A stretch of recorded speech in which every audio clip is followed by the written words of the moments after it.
Gugus Tugas Percepatan Penanganan COVID Provinsi DKI Jakarta baru saja menyelesaikan review akhir masa PSBB transisi fase pertama yang akan berakhir pada tanggal 2 Juli.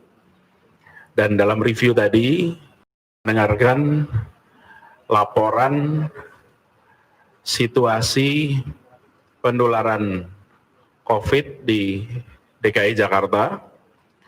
Hadir bersama tadi dari unsur Pemprov, kemudian Kodam Jaya, Polda Metro Jaya, ada juga Pak Pangkops AU, Komando Armada 1, dan Lantamal, dan Kejaksaan Tinggi, Pengadilan Tinggi, semua unsur dalam gugus hadir.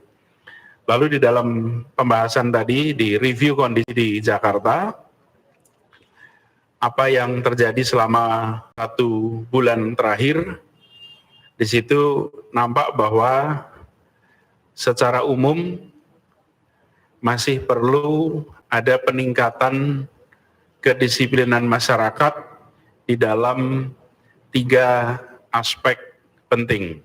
1 adalah penggunaan masker, 2 adalah mencuci tangan secara rutin, yang ketiga adalah menjaga jarak. 3 ini perlu kita jaga dan tingkatkan.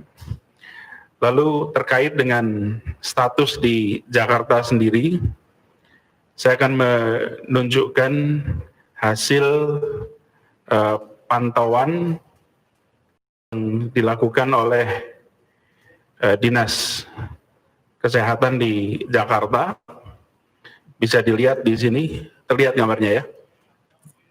Lihat gambarnya bahwa ini adalah gambaran mapping kecepatan laju insiden rate di Jakarta yang secara umum situasinya relatif terkendali.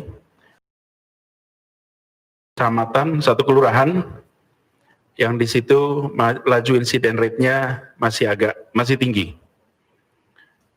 Kemudian kita juga di Jakarta ini, alhamdulillah, kalau kita melihat kegiatan testing kita, jumlah orang testing di Jakarta kira-kira 7,6%, kemudian jumlah tes PCR kita 14.258 per 1 juta penduduk. Jadi dari sini nampak bahwa kita sudah di atas yang diharuskan oleh WHO. WHO mengharuskan bahwa sebuah wilayah harus melakukan 1.000 tes per 1 juta penduduk. Jakarta dengan 11 juta penduduk, maka harus melakukan 11.000 tes per minggu. Dan di DKI ini kita berhasil melakukan, paling nggak minggu terakhir ini, 14.000 testing per 1 juta penduduk. Kemudian angka terakhir terkait dengan perkembangan di Jakarta, ini per 30 Juni per kemarin, ini indikator pelonggaran. Bila total skor di atas 70, maka boleh dilakukan pelonggaran. Dan dari indikator pantau pandemi yang disusun oleh tim Fakultas Kesehatan Masyarakat Universitas Indonesia, gambarnya bisa Anda lihat di situ. Ada 3 unsur.